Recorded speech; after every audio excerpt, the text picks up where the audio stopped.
Good day, friends. This is my week 38 update, which normally would be done tomorrow if I were doing it on the Mondays that I'm supposed to be doing it on, but I never do it on the day I'm supposed to be doing it on. So, oops, sorry.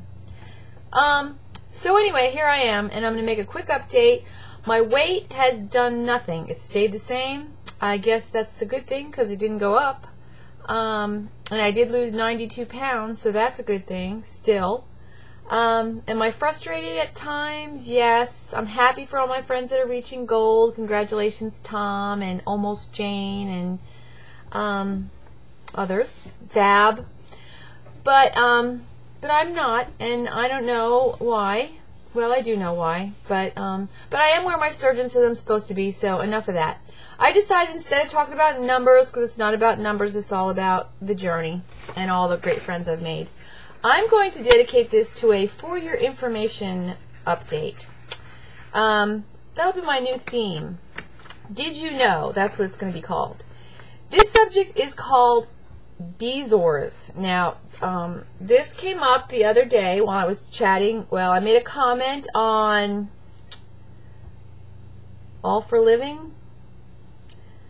I can't remember where I made the comment now. Anyway, and then Jane replied. It had to do with oranges and eating oranges. So, to make a long story short, I just commented that, my surgeon and my nutritionist said we were really supposed to avoid any kind of fruit with a membrane, or even like whole raw stalks of celery, things like that with those fine fibers in there, because of the potential for bezoars.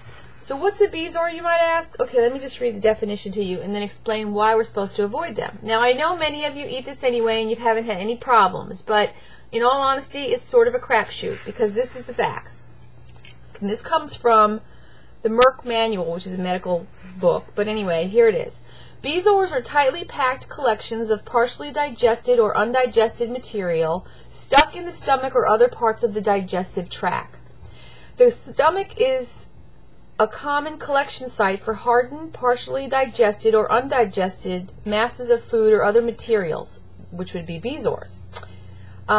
Reasons include the curved shape of the stomach and the narrow opening, pyloric sphincter, that the stomach contents must pass through to enter the first segment of the small intestine. Bezoars, or foreign bodies, larger than 3/4 of an inch and about 2 centimeters in diameter, are rarely able to pass out of the stomach.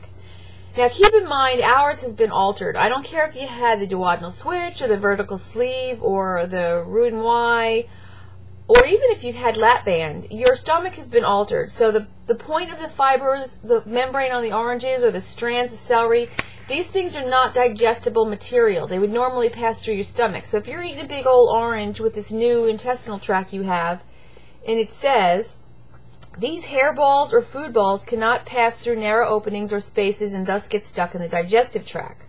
Food or other materials can collect in anyone, but do more so under certain circumstances. People who have undergone surgery to their digestive tract, particularly if they had part of their stomach or intestines removed, are particularly prone to bezoars and foreign bodies becoming stuck.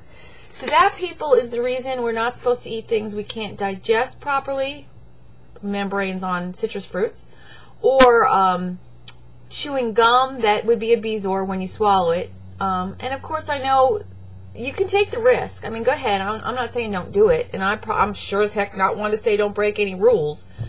But just so you know, in case you do happen to have some unusual cramping, pain, or possible blockage or whatever, keep in mind what you've been eating and pay close attention to that. And that is my Did You Know segment for the day.